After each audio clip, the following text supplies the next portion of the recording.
Okay, guys, I couldn't wait to bring you the next episode of this, but there has just been a never ending unfolding of events. I'm gonna clue you guys in on those, so before we get started, anyways, if you guys enjoy the video and all that, hey, you know exactly what to do. Um, and with that said, let's get into this episode of the massive YouTube Iceberg Explained Tier 2 Part 2. Shout out to Swegwin as always. Link to the video will be down below, and let's go.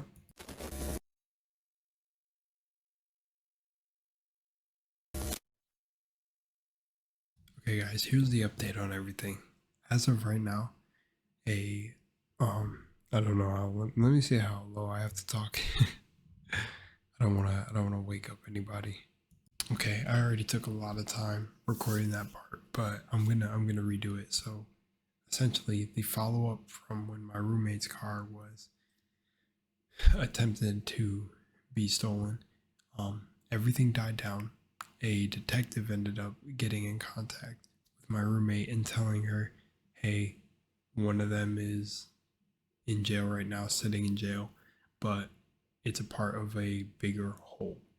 It's a bigger thing going on right now where essentially the person who showed us that they had information on these people, they thought that it was bogus, that these people doing this could be a part of a grander ring.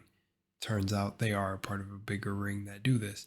So what I already know is that they're going to have scouts. Originally, when I thought from the beginning when it happened was she wasn't scouted. It was just like timing. The timing was off. But I'm assuming that depending on the mindset of certain criminals, that they would just move on because there's a whole plethora of cars. But no, they seem to be targeting her. Maybe not. Maybe it's something with women. We're trying to do our own detective work, coming at it from absolutely all angles. But essentially today, and I'm saying all this to preface what I'm gonna have to do during this video because I'm staying up all night, kind of running runs and watching the car. Because I'm sorry, they're just, she was the wrong one to mess with, let's just say, being under my protection right now. But essentially at 11 a.m. today, they were sitting in a car next to our car, and the dude kept like frantically looking at me, and I was like, okay, this is weird. So as she was pulling off for work, I was recording. I was like, oh, you know, and then I turned it to him. After that, I took a garbage bag, threw it over my shoulder, flipped my phone upside down, and went to go bring the trash out to the garbage and got their license plate. They had came back today around, I think, 3 or 4 p.m. and were then sitting there. And when she came upstairs, you know, time passed. I got this weird feeling again because originally what I meant to say is I got a weird feeling when I seen them before she was leaving to work, and I looked out my window and I seen them sitting there. I said, "Hey, can you do this for me real quick? Go get in the car and spin around the block." So she got in the car, spun around the block, and the moment she got in her car and took off, their lights went on. They followed her instantly, and I said, "Hey, come back right now." And she came back. They came back, and I said, okay. So essentially the ringleader of all this, I don't know if he's employing certain whatevers. I'm honestly not trying to make enemies of these people. I just want them to leave my roommate alone, and I don't want them to get away with this. There's a long thing with that. So like, this is also why I'm not just throwing the license plate up in the video, but trust me, I really want to, because if anyone out there who's watching this video or anything could help like try to bring this to justice, I would so ask for it. Anyways, aside of that long part, like long drawn out thing, sorry, really tired. I'm gonna put on an alarm for 10 minutes each time through this recording because I want to record this. I thought it'd be a good time to record this just to keep myself up through the night. So I'm going to record and I'm going to set the timer for 10 minutes, and every 10 minutes I'm going to get up. So that's what we're going to do and see how that works out. It's kind of crazy. Okay, I'm still a little bit more relaxed, but still on the lookout. I'm going to keep one headphone off and just be weary. Let's continue, guys. I absolutely can't believe that. That's like super shocking, dude. And spans multiple decades and is a long and winding path, with some people even go as far to say that Christian is the most documented person in all of human history. There are a lot of good documentaries on YouTube about them, such as Sachimo's 1 hour long video, The Gamer from Mars' 5 hour long series, and my personal favorite, Christian, A Comprehensive History by Gino Samuel, clocking in at over 40 hours long, and it's not even done yet. Wow, dude. When you click on a monetized YouTube video, an ad will almost always play, with it on average being around 10 to 30 seconds, with an option to skip almost always. However, on rare occasions you'll get ads that are just way too long, which are upwards of 30 minutes or even an hour long. This is because there's no real limit on how long an ad can be, so sometimes you'll just get whole ass films as ads. Most of the time they're skippable, but on even rarer occasions you'll have to sit through these incredibly long videos. What? I mean, or you could just refresh the page. Refresh the page. Oh. Old Town Road is the debut single of the rapper Lil Nas X, released in 2019, with the most popular version of the song being a remix with the verse by Billy Ray Cyrus. The song is very popular, with the YouTube upload of the... I never really watched the video. I don't think I have like any memory of the video. That's why this is catching me off guard. I just knew he was in a cowboy outfit or something along the lines of that. Also, I was going to make a funny comment to y'all about how my ex-girlfriend's little brother said I kind of reminded him a little Nas X, but like in a good way, because like he thought he had a lot of style, and he hit that. I don't look like little Nas X, but I like what he said about the style.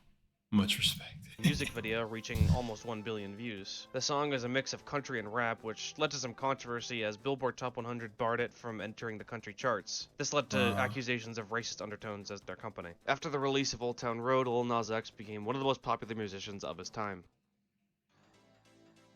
Oh my gosh, yeah, I've heard of these. The competitive Super Smash Bros. Scene. Dude, the fact that I know a lot of this stuff, have I been on YouTube too long? I mean, I really did grow up in it though. Like, most certainly. It's just, to me, it was the better form of entertainment, because I felt like television was kind of like what it sounds like. Tell lies to your vision, television. But like with YouTube, it could be just as bad depending the content you consume, or the internet. I don't know, it was a double-edged sword for me, like I'm sure many people. It has existed for around 2 decades, and in that time there have been a whole lot of controversies, most notably of which being the 2020 sexual misconduct allegations against many of the top figureheads in the scene, such as Senpai, a 24-year-old commentator who had been allegedly sexually manipulating and grooming Puppet, who was 10 years younger than her. This sparked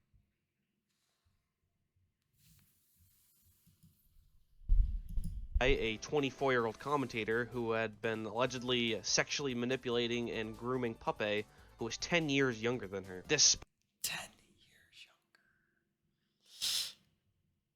Wow. Sparked a massive wave of players getting accused of having sex with minors, as well as sexual assault. These accusations included, but were not limited to, Zero, Anti, D1, Keitaro, Sky Williams, and Nairo, the latter of which turned out to be more or less false. There have also been a lot of controversies outside of these events, such as a few top players being accused of racism and bigotry as well.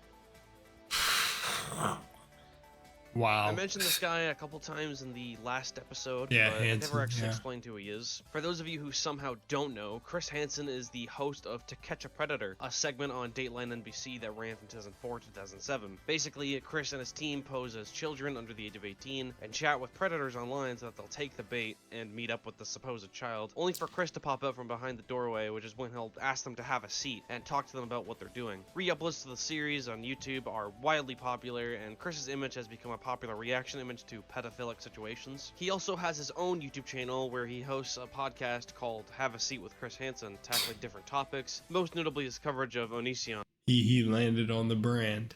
Have a seat. Yeah, I've heard of him. Again, with things that appear like Dateline, NBC, and everything, are they staged or are they real, right? And then I've always had that question because I've never confirmed it. I never looked into it, but I always thought about that. Was some of it staged? But then that, yeah, him looking into Onision, I was like, okay, so he's like a legit whatever. And I've heard the meme like, don't get Hansen or Chris Hansen, but also that, like, did he have bodyguards and everything, dude? I mean, I assume you wouldn't.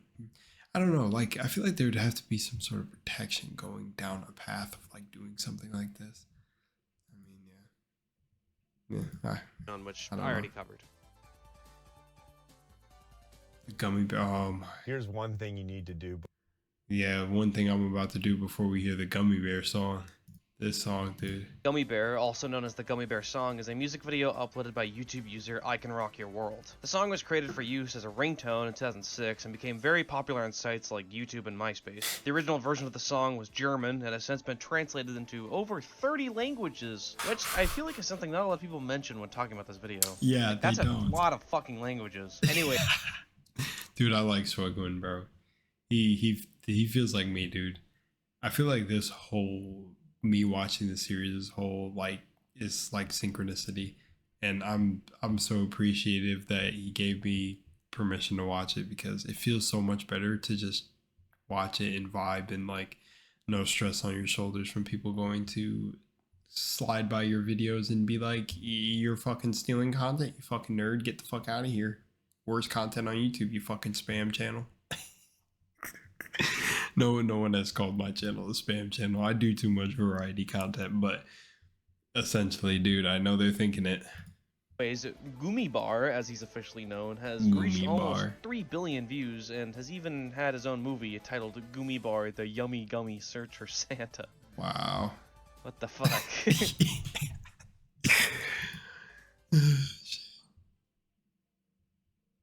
Oh, this is so much. This is so good. This is taking the load off. This is Plastic the. Love is a city pop song released by Japanese singer Maria Takeuchi Yeah. in 1984. It was mildly successful, but nothing popular enough for her to become well known to... Wait, it's the one song that goes like, I don't know if I should sing it because of copyright. Do you kind of get what I am doing? Nah, honestly, I deserve a sub for that one. Nah, that was simple. But like, I don't know if that's the song. Let me look it up. Look it up. Oh, how wrong I was. That's a different song. I thought it was that song. Did she make that song? I'm not gonna look it up. Western audiences. This was, of course, until 2017 when a user named Plastic Lover uploaded the song to YouTube. This is possibly the most iconic case of YouTube recommending something to everyone for no clear reason, as the song received millions of views until a copyright claim in 2019 from the original owner of the album art. The song has received hundreds of remixes as well as fan art, and the resurgence even caught the attention of Takeuchi herself, who created a music video for the song 35 years after the single's release. That's crazy. That's so crazy. This is the video act. 1 second. All right, guys. I mean, here we go. Let's see how this goes. Essentially, I'm thinking 10 minute, 10 minute, because I was about to say window. 10-minute window should give me enough time. You know, it should give me a good window to watch this and then, you know, check. So right now it's 12:01 a.m. And yeah, and I'm serious. I can't really post or do certain things with their images because one, I'm not trying to anger an entire ring of people. Like, I understand energy that could come back to me tenfold because of how I attract things in my life. But essentially, this is moving off of my roommate's energy, so it's kind of unpredictable. And yeah, essentially, like, if anyone could DM me on what like tips on what to do or what they think, like, you know, we went to the cops. They did not come for the call today. They did initially when the break-in happened, but that was really it. Now they're not even coming for someone like, they were clearly tailing her. It's like I've got everything. So it's, I don't know, man. Yeah, and I don't wish this on anyone, you know. Yeah, let's just go on with the video. That should be good. I need something to take my mind off of stuff.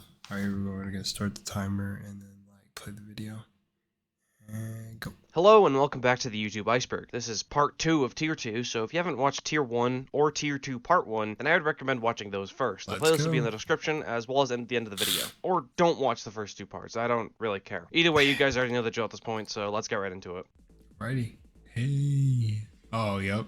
Hey Yeah, also known as Fabulous Secret Powers, is a video originally created by Something Awful user Slack Circus, featuring edited footage of He-Man and the Masters of the Universe, making him sing What's Up by 4 Non-Blondes. A version of this video was uploaded to YouTube by user ProtoSnag'em with the intro cutout and has since garnered almost 200 million views, becoming a popular internet meme with many parodies and references. That was like one of the first memes, official memes that I just completely remember. I feel like that'd be good for the thumbnail. Let's get the thumbnail together because I feel like this is just one of those things that everybody recognizes on the internet. Let's get that. Boom. Hey. Let's get that. Trust me, guys, we will return to our regular scheduled program. Jesus, I'm dying. I'm so tired. Our regular scheduled programming when we get just off this. Okay. Video originally created by Something Awful user Slack Circus, featuring edited footage of He-Man and the Masters of the Universe, making him sing What's Up by 4 Non-Blondes. A version of this video was uploaded to YouTube by What am I doing? See, I'm so tired, dude. I was already past this. See, look at this. Oh, this video might be scuffed. many parodies and references. Might make it funnier. Johnny, yes. Johnny, yes papa is a nursery rhyme commonly used in YouTube kids videos about a child Personally dislike the absolute hell out of this. named Johnny who was caught eating sugar, with one interpretation by Lulu Kids reaching over 6 billion views, becoming the 3rd most viewed video on YouTube. There are a lot of different Johnny, yes papa videos on YouTube, a lot of which are low quality and bizarre, leading the song to become a bit of an internet meme in 2018. Yeah, actually, you know what's funny with that? Oh, I think I just paused it on ad. Hang on, we'll come back. Yeah, that was cursed. I remember seeing a guy who would like spin his neck like this, kind of like isolating and dancing, and he would be like, he was like, Johnny, he was, yes, papa, and it was cursed, dude, cursed. Maybe some of you know the video I'm talking about. That dude was cursed. Cursed, dude. Oh, Boogie 2988. Damn, I heard a little bit about this dude, like maybe come of last year, and I heard this dude was like tanking his career or something. I don't know. Essentially, though, I don't keep up with other creators that much. So Boogie2988 is a YouTuber who's been around since 2006. He's most well known for his character Francis he plays, who's characterized as a fat nerd who gets angry all the time, as well as his weight loss videos. This character is in stark contrast to his actual personality, who's actually a pretty chill guy. Pretty chill guy. Or so we thought. He's been involved in a couple controversies in his YouTube career, such as in 2020 when he said there was some good to come from the Holocaust. Another was when his wife divorced him, with her stating that he manipulated and abused her, which she responded to as Francis. He also accused Total Biscuit of No, he responded as his character. Wait, a lot of people have asked whether or not I'll make a video about Total Biscuit's death. Total Biscuit? What? Wait, Total Biscuit.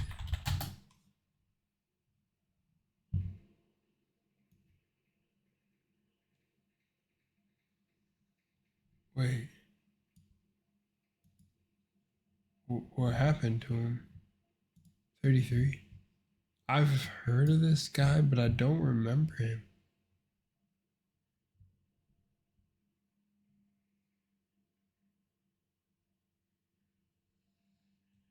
Total Biscuits. This is an update. Total Biscuit's widow weighs deleting his channel to save them from AI. Wow, what AI may do with his voice. Wow, today was fun. Being faced with making a choice of scrubbing all of my late husband's lifetime content from the internet. Apparently, people think it's okay to use his library to train voice AIs to promote their social commentary and political views. Wow. Wow, dude. How did he die, dude? What? I don't really know too much about him to speak on it, but rest in peace, dude. Throwing him under the bus right after Total Biscuit had passed away. The biggest thing he got into was when he was being harassed by another YouTuber named Frank Hassel, which got to the point where Frank showed up at his house, leading Boogie to pull a gun on him. All in all, he isn't as bad as someone like Onion Boy over here, but he also doesn't have the cleanest track record. Jeepers, dude. I'm gonna tell y'all right now, this won't age poorly. I'm that confident. Y'all don't ever have to worry about me, dude. I just don't understand how people, like, I had this theory that people like don't really fix their traumas that they're going through in life, and then they end up bringing it to the internet, or even the characters that they end up playing are just aspects of themselves. Like, how did he respond to his wife's thing in character? That's that could, I guess, be funny for some people, but I'm not sure about him. Yikes. Yeah. Where the fuck do I even start? Christine Weston Chandler, better known online as Christian, is a vlogger, artist, musician, cult leader, accused sex offender, and internet legend. It's even harder to... Wow, Elephant Man, you were not kidding. And paused it at 222. What a repetitive number. Wow. Well, you were not kidding. This next part of the tier is just kicking off crazy. Summarize their story than it is for someone like Onision, but I'll try my best. Chris Chan is a severely mentally ill person who is most well known for two major things, one of which being their webcomic Sonichu, which features the character of the same name being a combination of both Sonic and Pikachu. Sonichu features incredibly crude drawings and terrible writing, which is often based on things that happen in Chris's real life, such as girls they've had crushes on, which leads us... What did I say, dude? Some of these creators, bro, like, they create based on what they went through. And I feel like some of the best creators do, but then if you have some of the best, you obviously have the other side of the coin, which is some of the worst comes out of it. To the next thing they're known for, the Love Quest, which is their self-imposed quest to find a girlfriend and lose their virginity. Chris is very creepy around women and has less than ideal views about relationships and stuff like that. Chris was eventually found by the Something Awful forums and later 4chan Encyclopedia Dramatica. This happened in 2007 and led to a lifelong cycle of being harassed by internet trolls. They've had to deal with an evil arch nemesis, trolls impersonating potential love interests, imposters, and a lot of the time, normal people who are just unfortunate to get caught up in their life. Oh, and also, last year, they raped their mother, who most likely has dementia. The story of Chris Chan...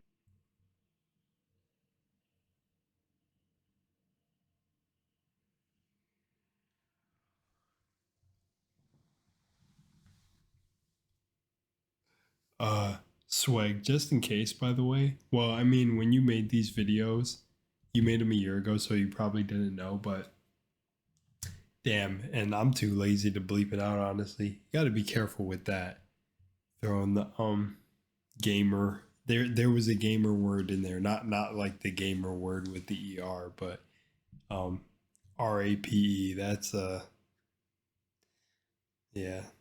I heard the algorithm looks for words like that, but let me take the attention away from that for a second. What? Or at least the word, but the action. What? What? We got 1 minute left. Should I just let's just stop it, and I'm gonna go check, guys, and come back. That is absolutely just absurd, dude.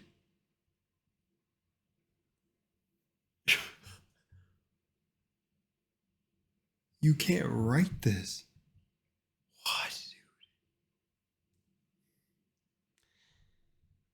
What, dude? Hold on. I'm over here jaw dropping in the last video at Onion Boy and the other people that like, and what, bro? I did not know it was gonna get this bad that fast. We are 3 minutes in, dude. All right, I'm gonna be back. And one more quick message, ladies and gentlemen. You may have seen other YouTubers on the platform do this. It piqued my interest, and these are my statistics. 93.9% of people who watch my videos are not subscribed. Crazy, right? And 6.2% are. So if you enjoy the videos, please hit the subscribe button. If you enjoyed, you don't have to. You are a completely free human to do whatever you like, but it definitely helps me out. Anyways, enjoy the video. Much love, Moonlight. All right, let's continue. Album art has become the face of future funk. Let me just set my timer just in case. I don't know if they're gonna make a run around, but the cops did end up coming and trying to catch them because they pulled off. Let's see, 10 minutes. Funk, a subgenre of vaporwave that is characterized by remixes of city pop and other 1980s Japanese music. Oh, the glove go glab glab. The Glub Go Gab Galab is a clip from the animated film Stravinsky and the Mysterious House, uploaded This thing is terrifying, dude. to YouTube on March 4th, 2015. Although it didn't seriously gain traction until February of 2018 when it was posted to the subreddit r/YouTube Haiku. The clip features a fat, ugly, disgusting worm thing who sings about how much he loves books. Yeah. The video quickly became popular because of the bizarre animation of music. It got many remixes and mashups, including being sampled in an official Kanye West song. That's 100% serious, look it up. Kanye West Remote Control, it's on Donda. What? I have to go check this out. That actually broke my neck. That's crazy that that's on the album. What? The Maximilian controversy. Maximilian Muss, Oh, who this you guy. may remember from part 1, being the oh yeah guy, is Oh, yeah. kind of a terrible person. Once he gained subscribers, he did everything in his power to abuse the following he had, such as making them spam YouTube comment sections with the, oh yeah thing, as well as going to streamers' chat and having them spam racist and homophobic things and pin it on other YouTubers he didn't like, all orchestrated through his Discord server. Max has also done things like force a mentally ill streamer to eat their own shit by use of threats, as well as relentlessly harass and bully small content creators who have done literally nothing wrong. On one occasion, another YouTuber named Weiss tried to set up an interview with Max, which led him to make his rabid fanbase dox, threaten, and stalk Weiss for over a year, even going as far as to harassing his girlfriend and making fun of her for her father passing away. Also in this server, there was a lot of child porn being shared, which Max defended, saying it was just a funny inside joke, so, that's always fun. Upgrade to Google. Bro, who do these people make people famous, dude? I mean, that right there should just go down in the book of giving you evidence that we live inside a simulation where absolutely anything can happen. God can sit here and drop the goddamn DLC of motherfuckers like this. That's insane, dude. And I honestly, of course, don't have any, deep feelings about it because honestly, these could be essentially deeply troubled people or essentially, I don't know which is worse, being deeply traumatized or something, essentially wrong with them kind of people, or the person who intentionally knows or consciously knows and intentionally does all of this. Whew. Something to think about. 936. Hiding dislikes. Yep. On November 10th, 2021, YouTube began hiding dislikes from their videos, with the explanation being that there are sometimes dislike attacks used to harass YouTubers and brands. The change was hugely controversial, as dislikes have always been an important part of the YouTube ecosystem, and honestly, I always thought it was funny that they're hiding dislikes because, if you remember, the most disliked YouTube video is YouTube Rewind 2019, which is, made by YouTube. Luckily though, the data isn't gone, so there are Chrome extensions you can get that unhide the dislikes. Yeah. Community captions? Community captions were a feature of YouTube where viewers could contribute subtitles to videos so that the original uploader didn't have to bother. And I remember this. This isn't here anymore. 2020, YouTube removed this feature, stating that it wasn't used that much, and when it was abused. This announcement led to moderate backlash from the YouTube community, and the feature hasn't been replaced since. Mini Lad is a YouTuber who makes videos on multiplayer games. Essentially, you can make that like, well, they can make it better with AI because like the auto captions and stuff. But yeah, like Gary's Mod and Cards Against Humanity, as well as doing Try Not to Laugh videos and Reddit post reaction videos. I know He this. often collaborated with the Vanoss crew until they got into a yeah, the Vanoss crew, dude. I heard they like split. I don't essentially know. I think this is Wrecker. This is H2O Delirious, and I don't even really know them that well either. Even have knowing some of their names, like I didn't even watch Wrecker or H2O that much. I forgot this guy's name, but yeah. a huge deal of drama relating to him bad-mouthing others, but that's not the important thing. In 2020, 2 women accused Mini Lad of sexually manipulating them while he was in his 20s and they were underage. After that, his ex-girlfriend accused him of being toxic and manipulative, which led him to make an apology on Twitter, which many thought to be a pretty shitty apology that didn't address the issues at hand. He didn't formally address the situation until 2 whole months later, with a video titled Clearing the Air. And after that one didn't do so well either, he issued another one in December of 2020 called My Apology. Oh, I which was remember the. fairly well I didn't watch these. One sec. I heard cars racing outside. I honestly could just periodically check. I'm all good. received until people started accusing him of cropping out stuff to make himself look better. Then he returned to normal uploading in June of 2021, and he's been uploading on YouTube ever since. Oh, he's around? Wow. Silva Gunner Puzzle Romance. Siva Gunner is a YouTube channel created in Sima. 2016 as an imitation of another channel by the name of Gilva Sunner, which uploads high-quality rips of video game music. Siva Gunner, as opposed to the original Gilva Sunner account, posts video game songs that sound normal at first, but once you listen to them for a bit, My eyes are bleeding, dude, looking at they this. turn into some other song. This channel is quite popular with over 500,000 subscribers, and Hold on, you guys gotta experience this. they have their own little inside jokes and community. On June 18th, 2016, contributor Lay Roosebird uploaded a rip of the song Puzzle Room from Kirby Planet Robobot. The song itself was for the most part unchanged, but 2 buttons to click on appeared on screen, being Nyet and Da, which are Russian for yes and no, which is a reference to the Vinesauce Joel stream where he encounters a screen similar to this in a bootleg Felix the Cat game, which he clicks Nyet on, leading to a picture of Felix tearing his face off. If you click Da on the Siva Gunner video, it takes you to a weird Russian music video, and if you click Nyet, it takes you to a shock video of a Harlequin baby, the latter of which leading to huge backlashes from the community. The video has since been taken down, and the Siva Gunner team What is a Harlequin baby? issued an apology, as well as removing Lay Roosebird from the team permanently. The original song from Planet Robobot became a well-used joke on the channel after this event. Stitch Fix, I'm sorry. Stitch Fix. You're getting ads, my boy. So I guess you fixed it in the further parts. Game Explain. I could periodically check it a little bit again. It's a YouTube channel that focuses on news about video games, especially that of Nintendo. The channel is run by a variety of hosts, with the main man in charge being Andre Segers. The controversy arises from a time when former host Steve Bowling was forced by Andre to finish and write a review for the newly released Final Fantasy VII Remake in only 2 days, a game that on average takes around 33 hours to beat. This crunch time had him not sleep or shower for 2 whole days, which led Steve, as well as pretty much every other host of Game Explain, to leave, leaving only Andre. They also barely pay their employees, with record to Oh say shoot, he my bad.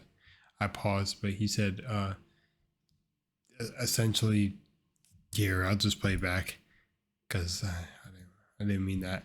I meant to actually, I don't know what I meant to pause it, and then yeah, I meant to pause the video and I paused the recording to say that, damn, I'm about to be him because I'm not sleeping tonight, to basically do like a, I don't know, like a Boy Scout thing essentially. Yeah, it's about to be 1:50 a.m. so I'm about to pause right now, check again, and then I'll check at 2 a.m.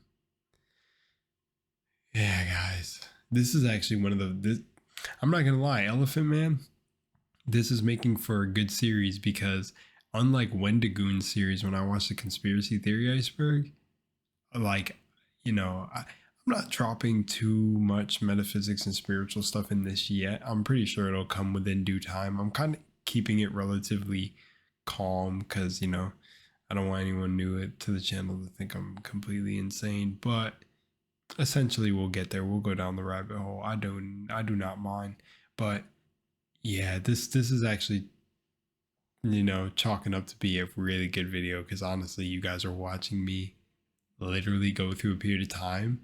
At least it's in the past at the point, so the situation keeps getting updated, but you're essentially just watching me enjoy this playthrough, this playlist, and defend from car thieves. It's insane. This, I mean, I don't think there's any better content on YouTube. All right, it's 1:50. I'm gonna go check. All right, here we go. Only Andre. They also barely pay their employees, with Steve's wife going on record to say he only gets around $1 to $2 an hour. Crazy. Well, manipulated by their women like we're property. I'll say this: if Steve was treated like a person instead of a machine and paid fairly with the amount of work he was expected to put out, I would have fully supported him staying at GX. However, for what worked out to be around 1 to 2 an hour between playing through games, writing and producing videos, maintaining and growing relationships with developers, working to get code for games, etc., I would have been a terrible partner not to encourage him to find a way to continue doing what he loves in a healthy way. As far as him being workphobic, he also maintains and has since before GX a corporate 9-to-5 career, while also helping to raise 4 children. Trust me, he's extremely hardworking. He only gets around $1 Salute, brother. to $2 an hour. The former Game Explain hosts have went on to form a new channel called Good Vibes Gaming, leaving Andre Good Vibes Gaming at Game Explain and whatever hosts he has left. Good vibes, dude. I love that. Like, it's funny. Good vibes. Leaving Andre at Game Explain and whatever hosts he has left. They're about the good vibes now.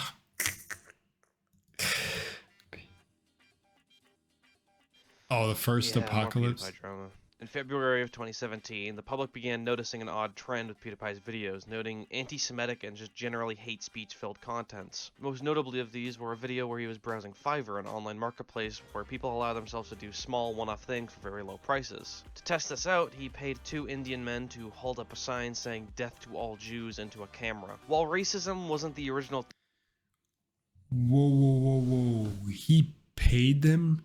He did like one of these videos? intent behind the act, probably, maybe, hopefully, advertisers caught wind of YouTube's big boy shitting his diapers. Way, dude. No way. Was this the start of this? Again, what's funny is I never really tuned in too much of the big creator drama. I heard these things about PewDiePie doing, but I never initially knew. To do small one-off things for very low prices. To test this out, he paid 2 Indian men to hold up a sign saying "Death to all Jews" into a camera. While racism wasn't the original intent behind the act, probably, maybe, hopefully, advertisers caught wind of YouTube's big boy shitting his diapers and pulled out of the platform. There were also other events that led to this, such as the backlash to the Kendall Jenner police brutality Pepsi commercial, I never which led seen Pepsi this, to pull off all funny ads enough. on YouTube. This event was soon colloquially known as the Adpocalypse, which would be the first of 4, the other 3 being the stuff I'll talk about in the next tier. The Adpocalypse is the most likely reason why YouTube loves shooting the demonetization gun so frequently nowadays. Yeah.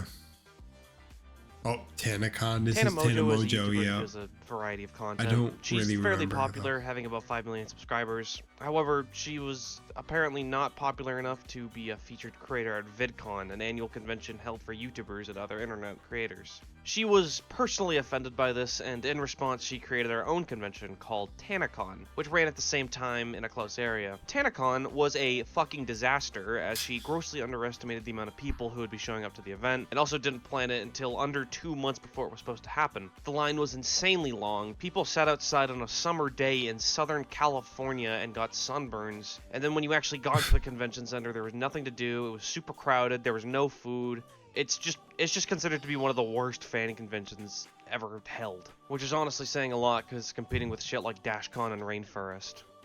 Oof, Dash. I remember that whole thing. Like, they only had that little ball pit, but I can't remember the full situation. Coco, she blank. I'm just saying blank. I can't read kanji. Is the most super chatted channel. And then, hold on. And then about the Tanacon, she could have pulled that off if she just waited to like hold it later instead of like really get really personal. Essentially, is what I'm trying to say. Super chatting is essentially YouTube's equivalent to Twitch's donation messages. They're these messages that people will spend money on to appear for a bit at the top of chat channels, and streamers will often read their messages and thank them. Kiryu Coco, or Coco Channel, is a VTuber who specializes in gaming content, and she's the most super chatted channel on YouTube. That is, at the time that this Iceberg chart was released. Now it's Rushia's channel, another VTuber that's part of HoloLive. The top super chatted YouTubers are almost completely dominated by HoloLive VTubers because people like to throw money at fictional characters. Source Filmmaker and Miku Miku Dance, commonly known as SFM and MMD respectively, are two programs used to make 3D animations with existing models. SFM is built off of Valve's Source Engine, which is used in games like Half-Life 2, Team Fortress 2, and the Portal series, and MMD was created for the Vocaloid Hatsune Miku. Many people use these programs to create amateur animations and upload them to YouTube, with some using the jankiness of the software for comedic effect. These have a pretty big community that's closely tied to the YouTube poop community, especially in terms of senses of humor. Malware and phishing scams run rampant through YouTube, whether they be individual uploads or comments on other videos. Word of advice, if you're looking for a tutorial on how to do something tech related, it's always a good idea to check the comments before downloading anything. And if you can't glean an answer from there, you can always check the like to dislike ratio. Oh, yeah. Weird mobile. A good chunk of ads on YouTube are mobile game advertising. I was just going to make a video on this. Have you guys seen the Hero Wars ads or Hero War? What the hell? Many of which being really bizarre and not really showing the game they're meant to be advertising. Famous examples of this are the Mafia City ads, which is where the level 100 boss meme comes from. Lily's Garden, which ads feature a strange intertwining story. Ebony, The King's Return, which are incredibly overused. And my personal favorite, Flying Gorilla. If you're Patrick, then who's that? Hey guys, it's me, Flying Gorilla, from my new app on the App Store, Flying Gorilla. It's a free download, so I hope you check it out, and I hope... Did he... Hold on, did he make that? Did he make that one? The angriest comment thread? Oh, jeez. The angriest comment thread refers to a extremely long reply chain in the comment section of an upload of the final boss theme from Paper Mario Sticker Star. It began with one person saying that they thought that this is the best final boss theme in the Paper Mario series, leading to another person to argue against them, which led another person to defend the Oh no, someone said Lunar 1314. No. original poster. The comment thread is so deep and so long that it's become somewhat well known on the platform, especially because of the video done on it by Moist Critical. I can't possibly summarize the long and twisting events of the thread, so I'll just link his video in the description. I would really recommend giving it a watch. It's like fucking insane. Jesus. Oh, Jeffree Star. Jeffree Star is a YouTuber that primarily does makeup videos and was formerly a musician. He tries to always call out or cancel certain beauty YouTubers and is the prime shit starter in a whole community of shit starters. I gotta go check again. It's about to be 2 a.m. Let's keep it going. He's been called out for pretty much everything, including racism, sexism, and lying, despite calling out people for other less extreme examples of the same things. As it turns out, everyone in the YouTube beauty community is a pretty shitty person in their own special way. Bro, Jared, I just don't understand how they've gotten... Dude, I'm telling you, the law of attraction does not discriminate. Pro Jared. Pro Jared is a YouTuber who does reviews of retro games and was involved in a huge scandal in 2019. On May 8th, Pro Jared made a tweet saying that he and his wife Heidi were divorcing on good terms, which led Heidi to write a Twitter thread on how Jared was abusive, manipulative, and cheated on her with Commander Hall. Hold on. Did he try to... Did he post this first? What is the timeline? Because did he post this to kind of try to come out and be like, hey, my wife Heidi and I have filed for divorce? And if he was he thinking essentially, if I get to it first, it won't matter? Like, because why? Because then what she came with in this next part looked like she was already cooking it up together to get ready to expose him. 8th, Pro Jared made a tweet saying that he and his wife Heidi were divorcing on good terms, which led Heidi to write a Twitter thread on how Jared was...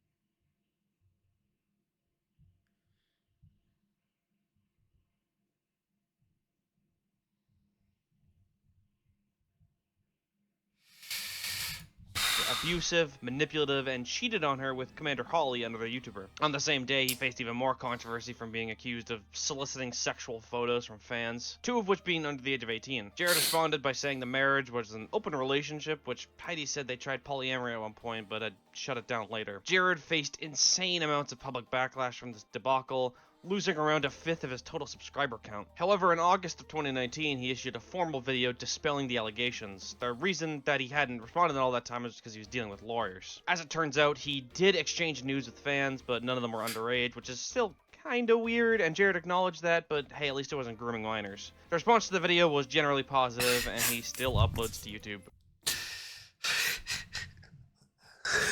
No comment, dude. Oh, the Troll Trolligence. incident videos are basically these creepypasta type videos made by many different creators featuring Trollge, a character that's a modified version of the iconic troll face. These videos are originally based off of memes that are an offspring of troll physics, which are rage comics that people would make where they give life hacks that obviously don't work for comedic effect. This gave birth to people changing the punchline of those to be creepy or mysterious, most of the time resulting in an incident. People turned those into videos with text-to-speech, and from there, we have the videos we know today. Initially intended to be humorous, people began giving these videos serious lore. The Trollage incident of Friday Night Funkin' has some of the best music and is in my opinion one of the best Friday Night Funkin'. That's the game, right? I can't remember if that's the name because I want to say Five Nights at Freddy's, but Friday Night Funkin', it is one of the best Friday Night Funkin' mods, hands down. Music and everything. Honestly, I should probably just give you guys a taste right now. It's absolutely great. This is on Gegcoin, so listen to this. Bro,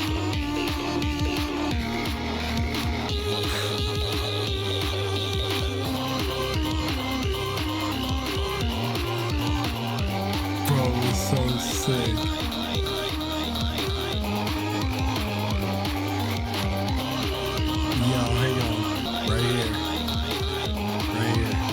This is fire.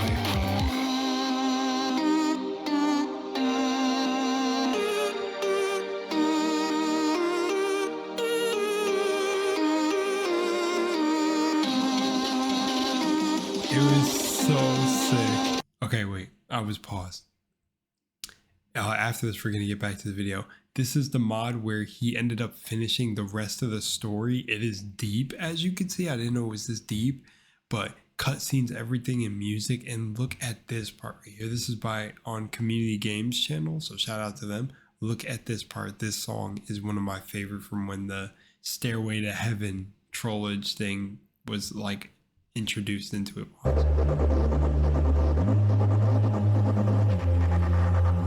Look how creepy it is.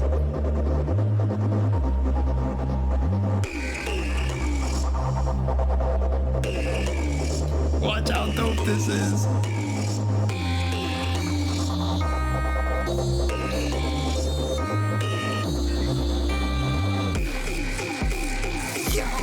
Yo, they went all, dude. Oh, bro. Right here.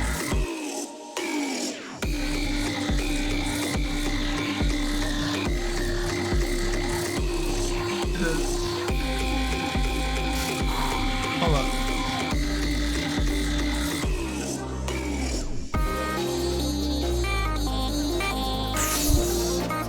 Yo, these beats are so clean. Yeah. This shit is walking me down memory lane. Bro, I'm just gonna let y'all go listen to yourself. I'm gonna listen to this. I'm about to get back to the video. This shit is so sick.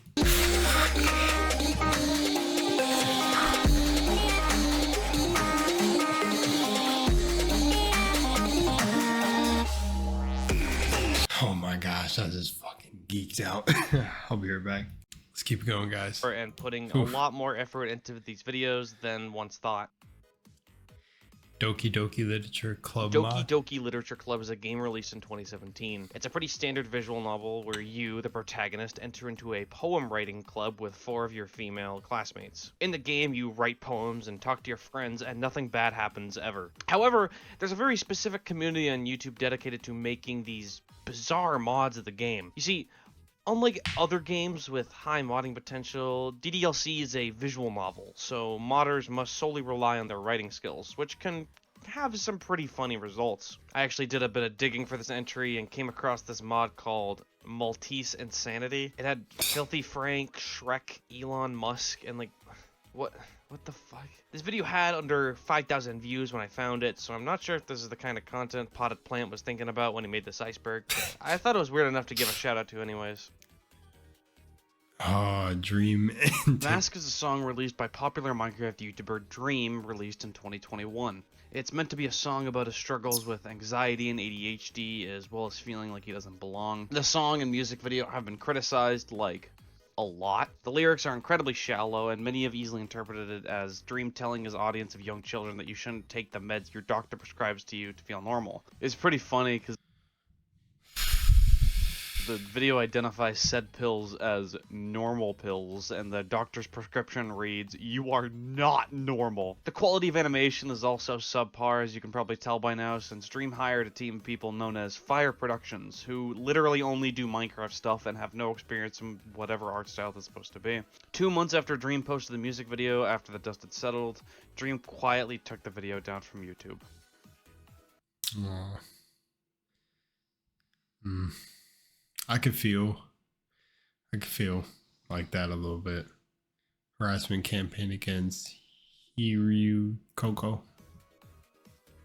In July of 2021, this person, yeah. Hiryu Coco, the VTuber I mentioned earlier, went through what's called a graduation in Hololive terms. What I can gather is that this basically means that a VTuber will leave Hololive, usually on good terms. This may have come as a surprise to many, considering, like I said earlier, she was the most super chatted user on the entirety of YouTube. In other words, her channel was thriving. The reason this happened was because of one fatal accident she made while streaming back in September of 2020. She was showing off our YouTube demographics where it says what countries are the most common among her viewership. Besides Japan, her largest audience was Taiwan, which she announced at the stream in a 10-second clip. If you know anything about the political climate of China and Taiwan, you'll know that she fucked up. Many Chinese nationalists began boycotting, harassing, doxing, and even sending death threats to the real-life person who runs Kiryu Coco. This incident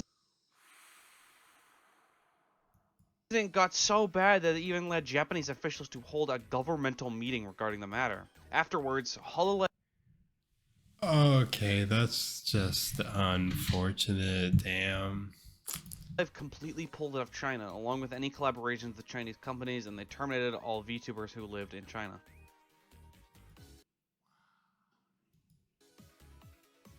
What Happened to Our Study Girl is a video by College Music, featuring the mascot of their lo-fi hip-hop radio stream, which is different from the classic lo-fi girl I talked about in the first tier. The video starts with the same loop they used. I have to explain that noise if you hear that. That was my roommate. She sounded like she just died from a nightmare. Used for their streams, but partway into the video I it paused and cut real quick to check on her. changes. The girl suddenly stops studying and begins breaking down and crying. She then takes out a knife and is about to commit Whoa, what is this? This gives a whole different meaning to Lo-Fi Girl. suicide by stabbing it into herself, but puts it down at the last second. The video then fades to black and reveals a message about suicide prevention with links in the description for getting help. What? In 2020, a former moderator sued YouTube due to mass amounts of emotional trauma she experienced while working for the site. She was tasked with reviewing videos that were reported for violating YouTube guidelines, meaning she had to view videos containing mass murders, abortions, pedophilia, Oh my gosh. bestiality, beheadings, and other things of that nature. YouTube had wellness coaches to help with mental health, but they weren't offered for people working evening shifts, and even then they weren't licensed for professional guidance. When researching this, I couldn't exactly find where the case went, so if anyone knows, I'd really appreciate a comment. She got paid off. I got you. She got paid off. 21st Century is a brand of meat 100% got paid off.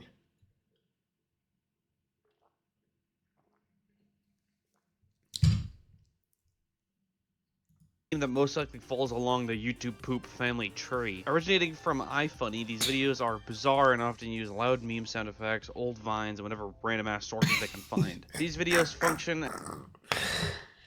Not that corny ass dance, dude. as a parody of themselves, as unless you're terminally online, these videos will just be a garbled mess of unintelligible inside jokes. True, and like, like I feel like they'll only make you laugh if you have context sometimes. Watching these videos is a good way to reflect on how much of an irony-soaked mess that internet humor has become over the years. Yeah, dude. This essentially became a horror game.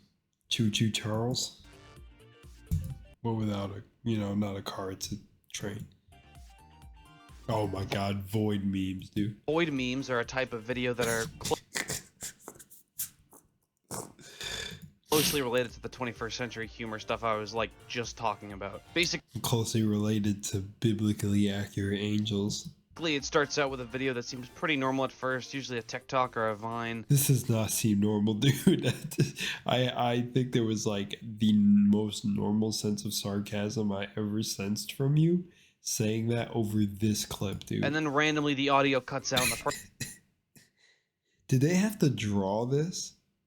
person in the video has their face distorted to be as creepy as possible. And it plays a loud, ear-piercing sound effect. This woman is also... My humor is broken, dude. Fucking look at it. It's a snail, dude. also been adopted as images, most notably in the form of Rage comics, but the most popular form is definitely the videos on YouTube. Google Fiber. Oh shit, YouTube Shorts.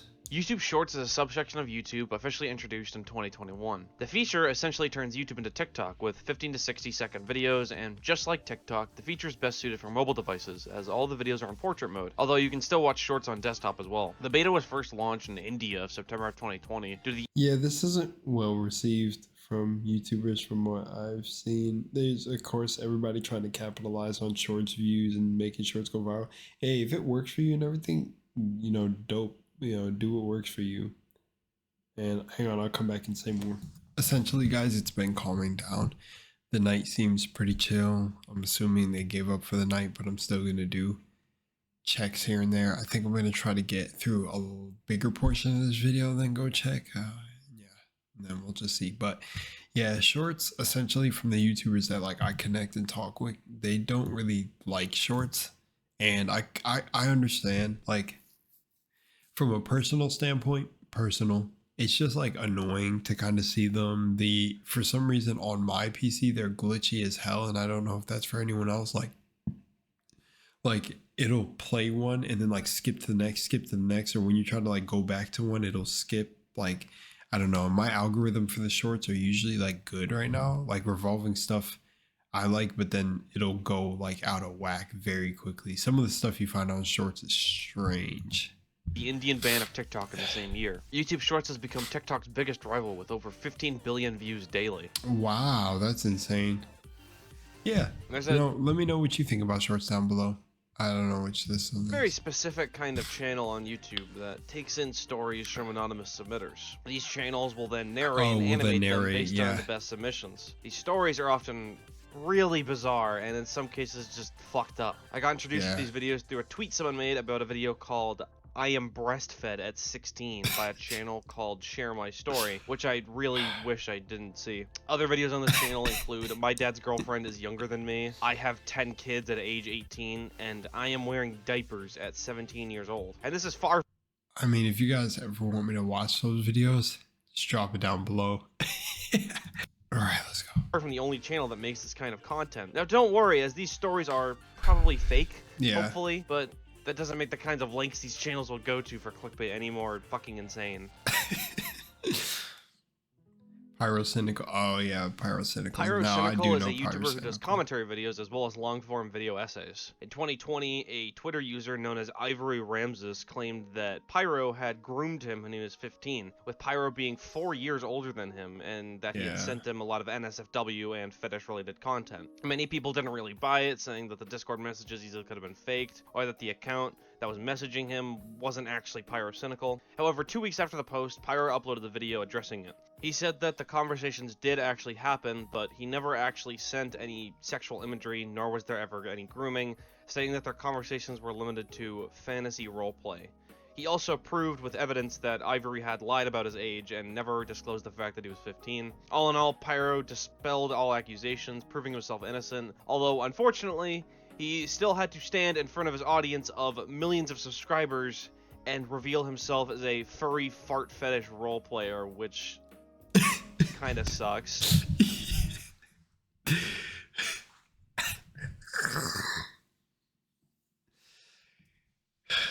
Let me just expose myself now before it ever comes out in the future, guys. I am heavily a self-proclaimed metaphysician. Nah, I mean, I'm into metaphysics and philosophy very deeply. I have a weird kink for it. Nah. Oh my gosh, dude. I mean, hey. It's almost like, you know, like, I feel like the best creators have a little bit of weird things going on with them, or like a little bit of madness to each person. Look, they said Beethoven was insane. So, like, look, they thought he was a madman. So, I mean, I'm not saying being a furry thingy is a mad person, but you know what I'm saying? So, you get the gist of what I'm saying. Like, I would say the weird thing about me is I'm pretty out there and spacey and existential when it comes to things. And to be honest, I think that sets me and puts me apart from a lot of creators. And I'm glad, because it's naturally I can't turn that off. And yeah, that's all I guess I got to say on that. That would be the only weird thing, but Jesus. Leafy is Here was a commentary YouTuber who was pretty controversial in his time on the site. Well, initially he would make these videos about personal life stories. Leafy. He eventually just turned to engage. I meant to even say that, Leafy. Yeah, I was talking with a bro the other night, and he pictures my commentary videos. He's like, you remind me of Leafy, but not like what he was trying, like what he was doing. Yeah, not to lie, Leafy just pushed bounds that I just can never do. That's just not me, not anything I want from that. In drama, and oftentimes But he was a sight to behold.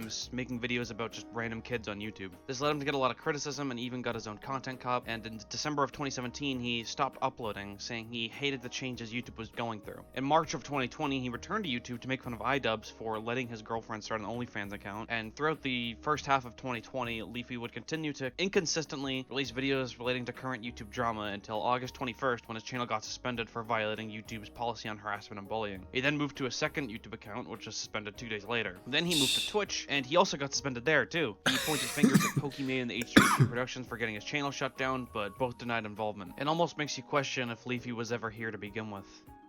Sorry. Wow. Wow, dude. I hope, like, you know, like I don't end up disappearing and like people, I become like the weird disappearance of Lunar Was Lost. Jeez. That would be insane. That'd be insane, right? Oh my god, his name was Leafy. Leafy is here. And then I'm Lunar Was Lost, guys. Don't let it happen to me. Sorry, I'm picking at my face because I have like this little, like, I don't know, I feel like a little ingrown hair or something. I don't know. It's just like very entertaining and I'm very tired. Dildo Death Race comment section. Dildo Death Race is a video uploaded by Moist Critical where he and his friends, well, race RC cars with dildos attached to them. There was a strange bug going on when this video was uploaded where if you commented on the video and waited exactly 18 seconds, your comment would be deleted almost always. Critical confirmed both on YouTube and on Twitter that this is not his doing and was instead YouTube being weird. No one really knows why this happened, although the bug has since seemed to resolve itself. What? Impersonation channels are a popular form of scamming in YouTube comment sections where people will set their profile picture and username to the I actually have to say this. If you guys ever see me offering anything or things like that, just know I wouldn't ever offer anything like this. that of a popular YouTuber in order to convince people to click on some harmful link. These are mentioned in YouTube's official guidelines stating that it's against site rules to do this and your account will be terminated if caught doing this. And YouTube also has verification badges available to any account with over 100,000 subscribers. Unfortunately, right? Because Bill Wirtz is a YouTuber who specializes in musical content. He's been on the site since 2013 and often uploaded these short, non sequitur videos until his first breakout success, History. They should have probably like a tier of checkmark for like people over maybe 1,000 subscribers, just like to get monetized too, and then like a double check mark or something else to symbolize bigger creators over 1,000. Of Japan, uploaded in 2016, where he described the Essentially, that entire could history probably of be Japan, abused. often using comedic editing and just singing randomly. He did it again the next year when he uploaded the history of the entire world, I guess. Today, his content is primarily dominated by full-length songs with music videos featuring his iconic style of editing alongside simplistic 3D rendered visuals. License any Oh no, asset we got the Friday Night Funkin' controversies. Oh boy. Funkin' is an open source rhythm game released to Newgrounds in 2020 by users NinjaMuffin99, Phantom Arcade, Kawaii Sprite, and Evil Skater. The game has become wildly popular over the past year and a half or so, resulting in a $2 million Kickstarter, and the game is often credited for the resurrection of Newgrounds. With this huge popularity came a huge community and a colossal modding scene, with thousands upon thousands of mods released and possibly one of the largest gaming modding scenes of all time. I'll quickly go over some big controversies in this community, of which there are a huge amount of. More Ultra created the Bob and Bosa mod and was exiled from the community for mistreating the staff of his mods and having an 18+ account where he drew porn of himself and his friends fucking, some of which being underage. Ceramic Skins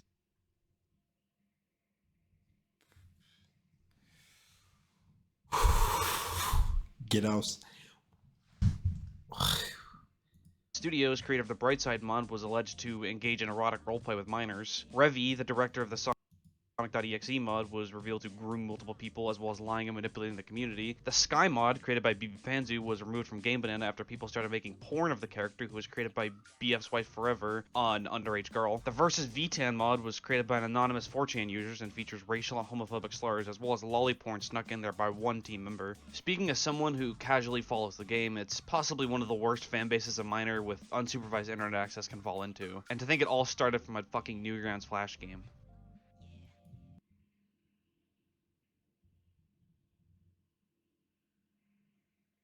What a note to get to after sharing with y'all my favorite mod from the... Alrighty, let's keep going. Free Guy YouTuber cameos. Free Guy is an action comedy film released in 2020. He's got the Friday Night Funkin' music. I hear it behind under his voice. 21 by director Sean Levy, where an average person discovers they're an NPC in an MMO. The film has many references to pop cultures and video games such as the Avengers, Star Wars, and Fortnite. And the film also features cameos from YouTubers and content creators such as Jacksepticeye, Pokimane, Ninja, and DanTDM. Wow. I never watched it. I should probably watch it. Keemstar is the host of Drama Alert, a channel that aims to cover YouTube drama in a news-type fashion. Although he may be well known for being a cock, you might expect the host of Drama Alert to stay out of drama and simply report it. He instead takes it upon himself to encourage and sometimes even start drama himself. He's gotten into feuds with YouTubers like Lee. Essentially, you could kind of understand that though. Like, he's the host of Drama Alert, so a channel that reports drama would essentially be in drama sometimes. I feel like I don't know, maybe not, you know, just that guy, man. Leafy, iDubbbz, Grade A Under A, Pyrocynical, Pokimane, H3H3, Review Tech USA, Philip DeFranco. I mean, Keemstar is the drama boy. He's used a bunch of racial slurs in the past, and in 2016, in response to Total Biscuit, who at the time was diagnosed with cancer, he told him how he, quote, can't wait to report his death, which of course, Total Biscuit actually did die 2 years later. There was also old...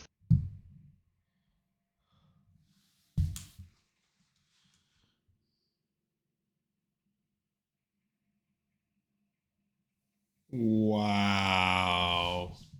I know people using that meme.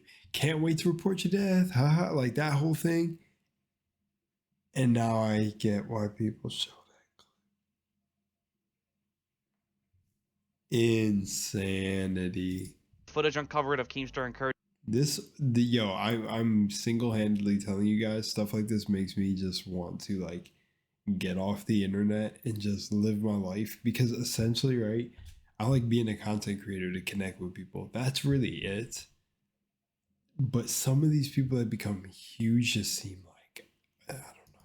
encouraging a 15-year-old girl to get naked on live stream. At one point, Keemstar falsely accused 62-year-old RuneScape streamer RS Glory and Gold of being a convicted pedophile, making Yeah, I actually think I talked about this in a video recently. I don't know if I did. But yeah, this... him break down and cry on stream. Throughout 2018... Yeah, that was genuinely one before, like, I was controlling my emotions and stuff. That genuinely made me cry. This situation made me cry. Pedophile, making him break down and cry on stream. That whole situation, like I just could not, like, respect this dude. Like, and I honestly, that's when I came into, like, a lot of spiritual concepts, and I read it really said, like, dude, like, the law of attraction really doesn't care if you're a good or a bad person. It's going to serve you all the same.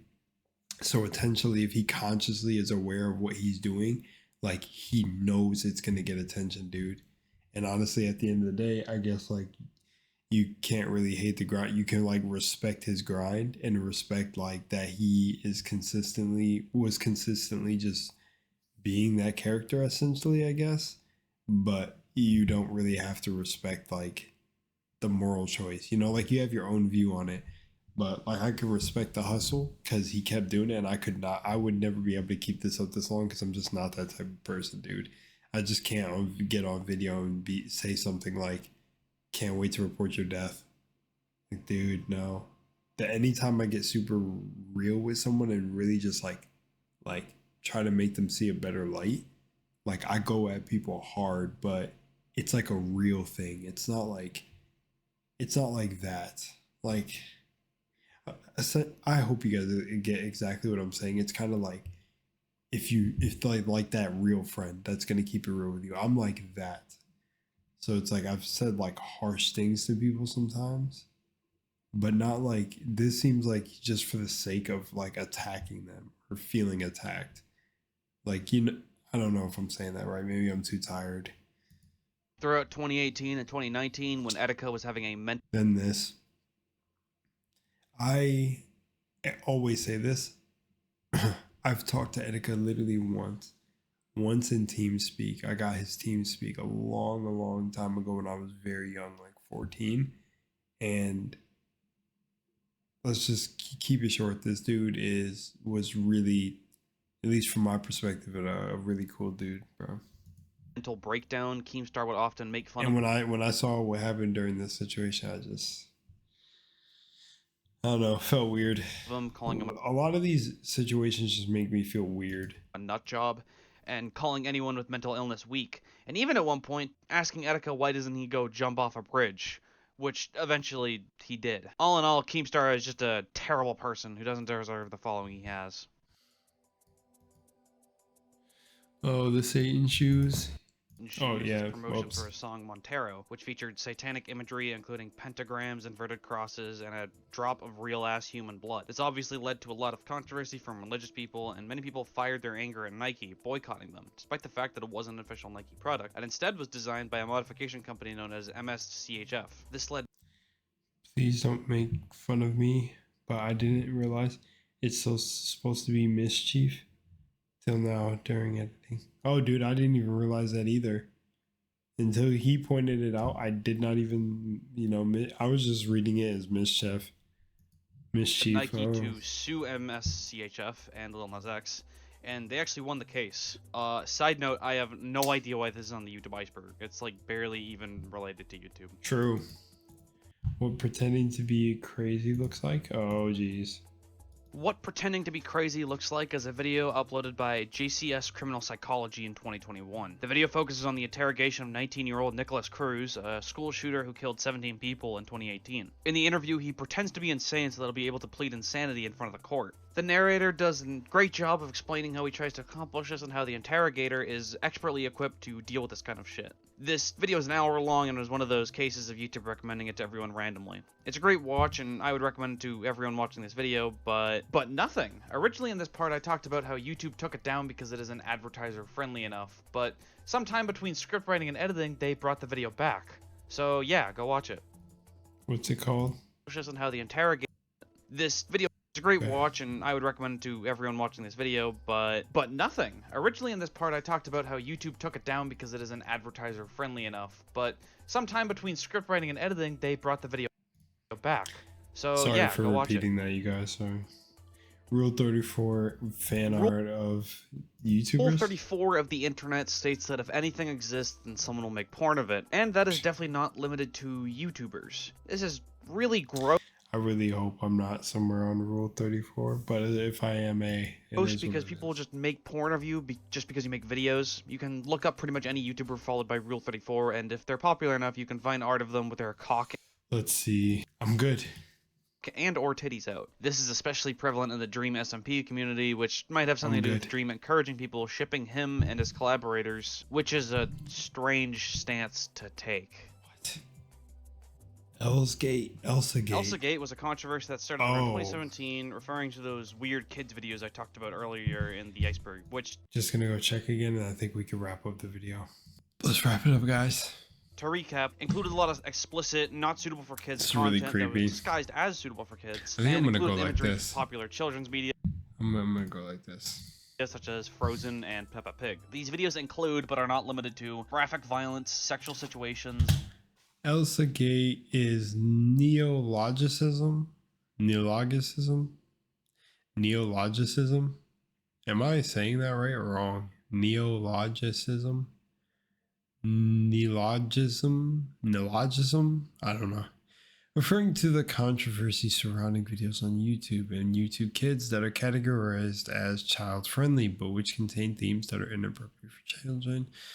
Most videos under this classification are notable for presenting inappropriate content, include graphic violence, sexual situations, fetishes, obscene language, drugs, alcohol, injections, disease, explicit toilet humor, and dangerous, upsetting. Wow.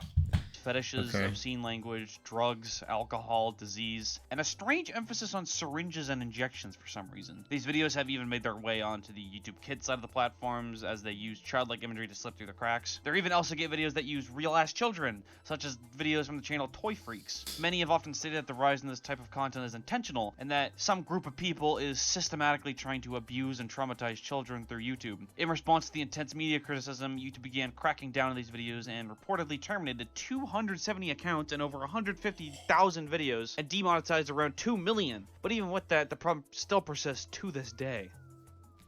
Oh, no. Wow. And thus concludes Wow. Tier 2 of the YouTube Iceberg. I know some people were disappointed that I split this tier up into 2 videos, but honestly I felt it was necessary since this is my first time really making any kind of video this high effort. Anyways, the content on this tier has been pretty fun to talk about, even if it is still a bit surface level. I'm most interested in doing stuff that's on the later tiers, but still, it's fun to have a nice little summary of other stuff that went on YouTube that are well known to a good chunk of its users. And while this series is only reaching around 500 views, I'm grateful for the few people who have been leaving nice comments this far. Seriously, you guys don't know how good it is for like my motivation to keep making these videos. That's about it though. Thanks to Potaplant444 for making the chart as always, and thank you, the viewer, for viewing. See ya. Thank you, Swag, so much for allowing me to watch this. It is a treat. It is definitely getting me through what I'm going through right now. And me watching this, hopefully bringing joy to others watching my reaction of it. I appreciate you guys. Go show some support to Swag. I'm tired, guys. I'm going to end the video. I'm going to grab a few more clips for the thumbnail. And essentially, I'm done. I'm out of here. I really appreciate you guys sticking around. And again, if there's anything, any tips you guys have, just leave them down below in the comments. Message me on my socials, because this little stalking situation is very strange. I'm out. Peace.